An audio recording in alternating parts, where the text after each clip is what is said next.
Hello and welcome to Sports News Africa, the home of Africa's sporting conversations. Let's take a look at the headlines.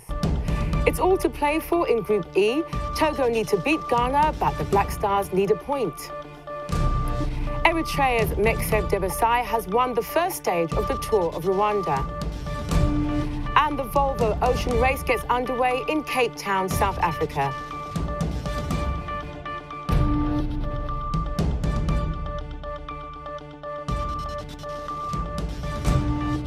Thank you for watching Sports News Africa. I'm Angela Agor. The last round of qualifiers in the Africa Cup of Nations will take place on Wednesday. Togo host Ghana, and only a win will do if they are to qualify for the 2015 tournament in Equatorial Guinea. Ghana will be without midfielder Andrew Ayew, but the Black Stars could welcome back Asamoah Gyan, who missed the match against Uganda through injury.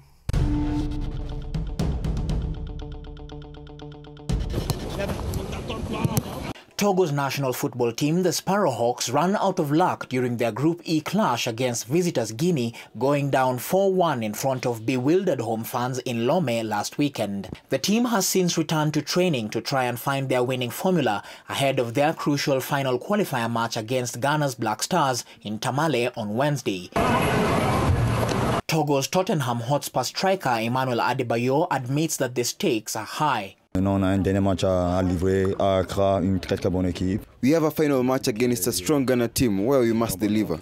This is a team that plays very well, that is very solid offensively and defensively. It's up to us to step up now. You have nothing to lose.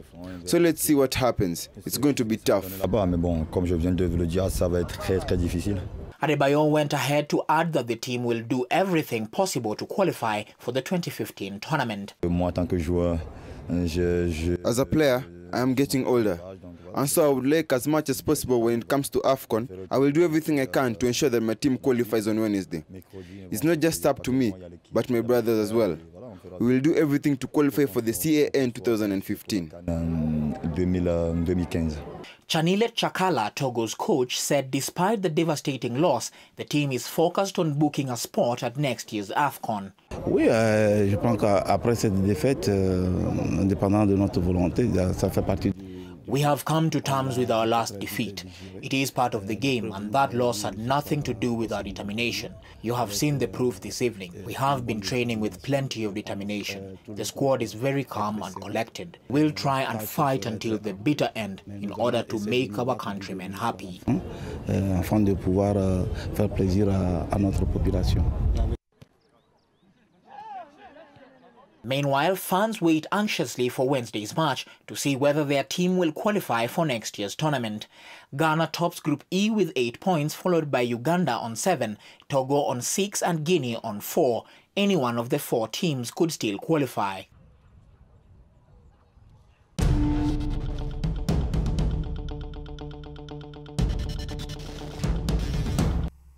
To Group D now, and Ivory Coast are currently the leading team scorers with 13 goals, while Cameroon are one of 4 nations with the tightest defences, conceding only 1 goal in 450 minutes of play. Cameroon has already qualified as group winners, but the Ivorians need at least a draw to join them.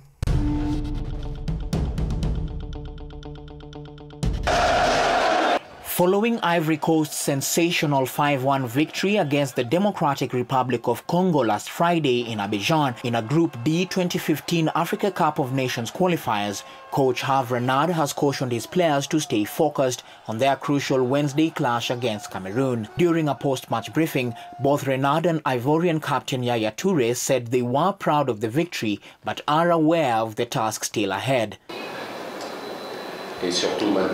Not everything in our game has been perfect, and therefore we should not get carried away by the score, especially because we have a very important match on Wednesday. We have players that are highly capable and can have a big impact on the game. We need to stay organized and to remain focused in our defense as well as offense. Jithem Kwadio, Ivory Coast supporter, said the team needs to maintain its form in their next matchup against Group D leaders Cameroon. I think the performance of our team was very good. If these people could play in the same way during the Ivory Coast vs Cameroon match, we would be unstoppable. This is the most anticipated game, Ivory Coast vs Cameroon. Ivory Coast's campaign to the continent's biggest football tournament has been on a roller coaster, with the Elephants losing 4-1 in an away match to Cameroon in September, but turned around with a 2-1 away victory over DR Congo last month. A weekend later, they stumbled again to a 4-3 home loss against DR Congo. Ivory Coast are second placed in Group D with 9 points, ahead of DR Congo in third with 6 points, while Sierra Leone have only 1 point. Cameroon have already qualified with 13 points from 5 games.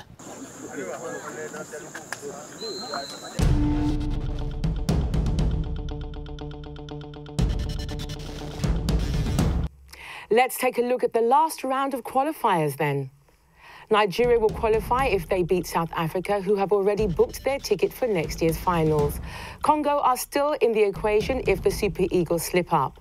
As we've mentioned, Ghana and Togo face each other with the other teams in the group. Uganda and Guinea are also in with a shout if results go their way. Egypt could also go through as the best third-place finisher if they beat Tunisia.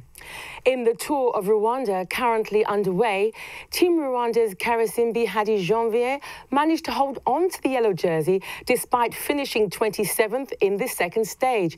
But it was Eritrean cyclists that took charge of stage 1, with MAXIME winning the grueling 96-kilometre stage.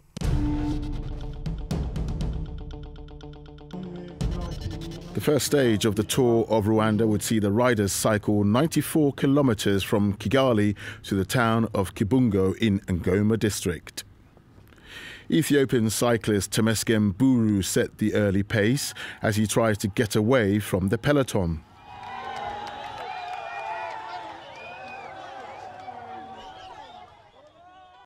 French competitor Pierre Boulot from Team Haute-Savoie was dropped from the main group after he suffered a puncture, but he was soon on his way again.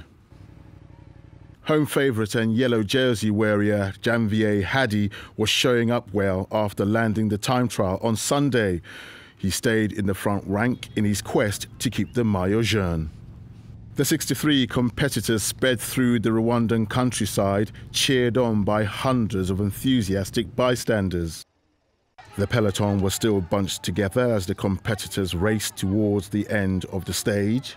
But in a tight sprint finish, Eritrean cyclist MAXIME, currently ranked #1 in Africa, took the stage victory in a time of 2 hours, 36 minutes and 37 seconds. Yeah, at this time all Eritrean they're happy about me because I'm leader to African tours.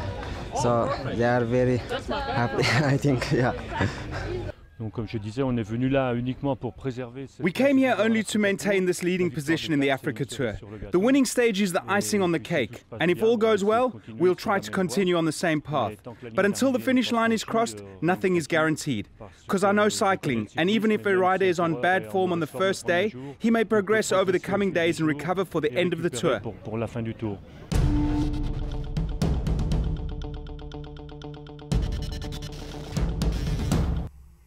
Abu Dhabi Ocean Racing led from start to finish to win the Volvo Ocean Race in Cape Town and confirm their current position as the 9-month event's dominant force. Abu Dhabi now lead the overall table for the Import Series by 3 points from Team Brunel from the Netherlands. The all-women's crew of Team SCA from Sweden were third.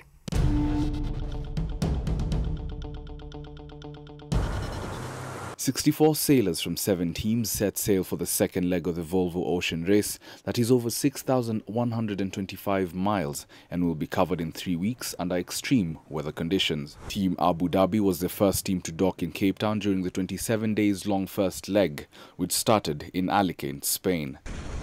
Abu Dhabi's first leg captain of the vessel, Ian Walker, said his team endured quite a number of challenges, but managed to overcome them to conquer the route. Very difficult conditions, and you need a bit of luck, and fortunately we had a little bit of luck on the start and the first run, so got ahead and good crew work. We managed to stay ahead, but it was, a very tight race, as you can see. Even when you think you're away, you're not. We had Brunel and SCA snapping right at our heels, so a good fun race. The team also won the import race on Saturday in Cape Town, while British team Brunel took second place, and the first all-female team, SCA, came in at third. The big focus for us, the boatyard, is to ensure that these boats, one, get on the start line, and two, make it to the finish line. So we look after the 7 major components on board, which include the keel system, the winch system, the sails, the electronics, the composite, and there's a few other little ones there, but those 7 are the major ones out of a potential 70 different items that need servicing on board. But boatyard owners like MICKBIGE, who do rowing business during such competitions, said safety for the boats is paramount in his line of business. He added that Cape Town offered the perfect stopover for the teams and fans. Oh, you couldn't think of a better stop. It's a better stopover. It's a pity it's actually the first stopover, because all the stopovers afterwards have a lot to live up to. This is my 5th time here with the race, and it's a place I always look forward to coming back to. The 7 teams sailing off on Wednesday include Abu Dhabi Ocean Racing, Team Brunel, Team SCA, Team Vestas Wind, Mafri, Team Alvi Medica, and Dongfeng Race Team.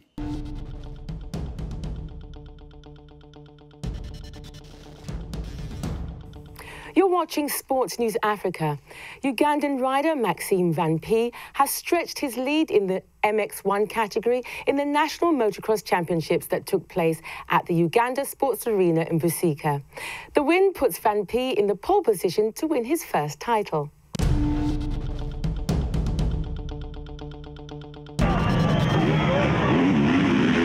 Four-time Uganda motocross champion Maxime Van P effortlessly took the title again this year and is looking forward to representing his country at the regional event next month.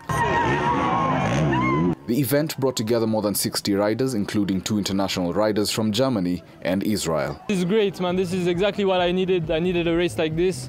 I got, without including Jürgen, I got 3 podiums. I got first, so that was good. And it gives me more confidence for when I go for the regional championships, and hopefully I can put Uganda on the map for next time. Guest rider from Germany, Jürgen Kappers, said he was impressed by the progress being made by riders in Uganda. Every time when I come, I see every more riders here and every faster riders. I think Uganda riders are on the best way to make better races and go faster. And I see the children go faster, about the 85 riders, Ali also, yeah. And I like to see it, and I like when I can a little bit help. Moses KIBALAMA, a motocross fan, said more investment in facilities and an enhanced track would make the event even more competitive.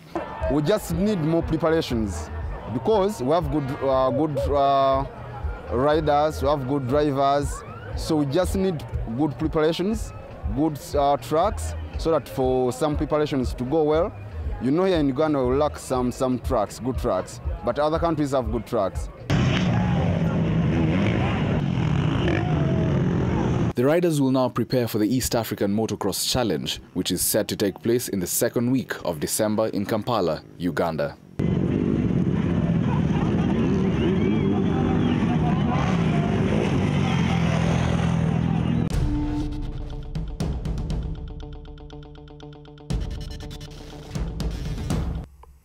In athletics, Morocco's Hafid Chani and Ethiopia's Amanega Bena won the men and women's categories respectively at this year's Istanbul Marathon in Turkey. This is the only marathon that races between 2 continents, Europe and Asia.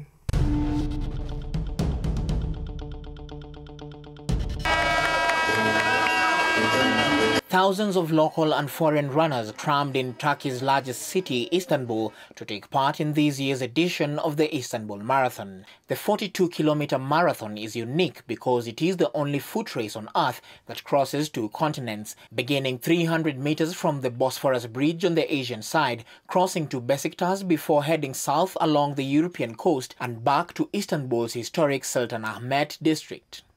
After the flagging off, runners had to battle cold weather, and in the end Morocco's Hafid Shani managed to beat the rest of the pack, crossing the finish line in 2 hours 11 minutes and 53 seconds ahead of Ethiopia's Gebo Burka, who settled for second position in 2 hours 12 minutes 23 seconds, while Kenya's Michael Kiprop finished third 16 seconds later.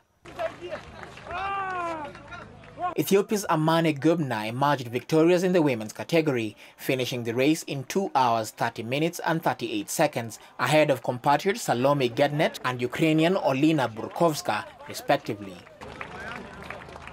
Chani and Gobena each received a cash prize of $50,000, while those who came second and third position each received $25,000 and $15,000, respectively. Ethiopia's Amane Gobena emerged victorious in the women's category, finishing the race in 2 hours 30 minutes and 38 seconds, ahead of compatriot Salome Gednet and Ukrainian Olina Burkovska, respectively.